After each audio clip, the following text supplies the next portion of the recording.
সিলেট নগরীর রায়নগর মিতালী আবাসিক এলাকার একটি বাসা থেকে স্বামী স্ত্রী ও গৃহকর্মীর মরদেহ উদ্ধার করেছে পুলিশ। নিহতরা হলেন আব্দুস সত্তার মিয়া, তার স্ত্রী সুরাইয়া এবং গৃহকর্মী তাহমিনা। বুধবার সকালে দীর্ঘ সময় দরজা না খোলায় প্রতিবেশীরা ট্রিপল লাইনে ফোন দেয়। পরে পুলিশ গিয়ে দুটি কক্ষ থেকে ৩ জনের মরদেহ উদ্ধার করে। নিহত দম্পতির সন্তানরা প্রবাসে থাকেন। চিৎকারের শব্দ শুনছে এবং শোনার পরে সে এসে দেখছে যে দরজা বারবার নক করেও দরজা খোলা হচ্ছে না।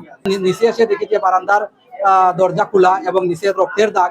তখন আমরা পুলিশকে খবর দিই। কিন্তু এই ঘটনার ভিত্তিতে আমরা অনেক এলাকাবাসী অনেক আতঙ্কিত। আমরা প্রশাসনের দৃষ্টি আকর্ষণ করবো যাতে দ্রুত এটা একটা নিষ্পত্তি ঘটায়। প্রাথমিকভাবে এটিকে হত্যাকাণ্ড বলে ধারণা করছে পুলিশ।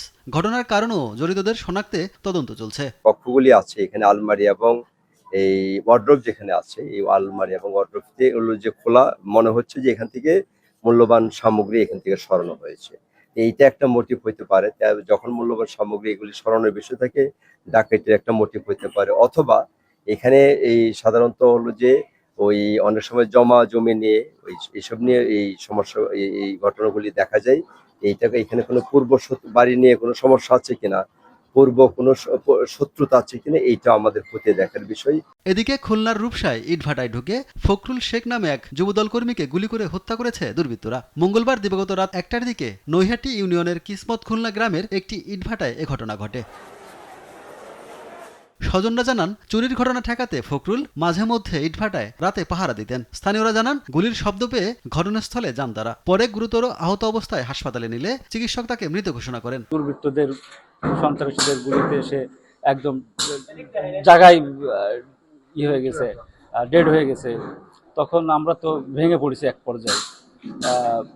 পর্যায়ে ভেঙে পড়েছি। আসলে আমরা বিগত 16টা বছর আমরা খুব লাঞ্ছিত। রাজনৈতিক বিরোধ, পূর্বশত্রুতা নাকি অন্য কোনো কারণে এই হত্যাকাণ্ড তা খতিয়ে দেখছে পুলিশ। এদিকে মঙ্গলবার ঠাকুরগাঁও সদরে আব্দুল রহমান নামে এক নৈশপ্রহরী হত্যাকাণ্ডে জুয়েল রানা নামে এক যুবককে গ্রেপ্তার করেছে পুলিশ। অভিযুক্তের বাবা নিজেই ছেলেকে পুলিশের কাছে সোপর্দ করেছে বলে জানা গেছে। সুব্রত গাইন, নিউজ ডেস্ক, দেশ টিভি।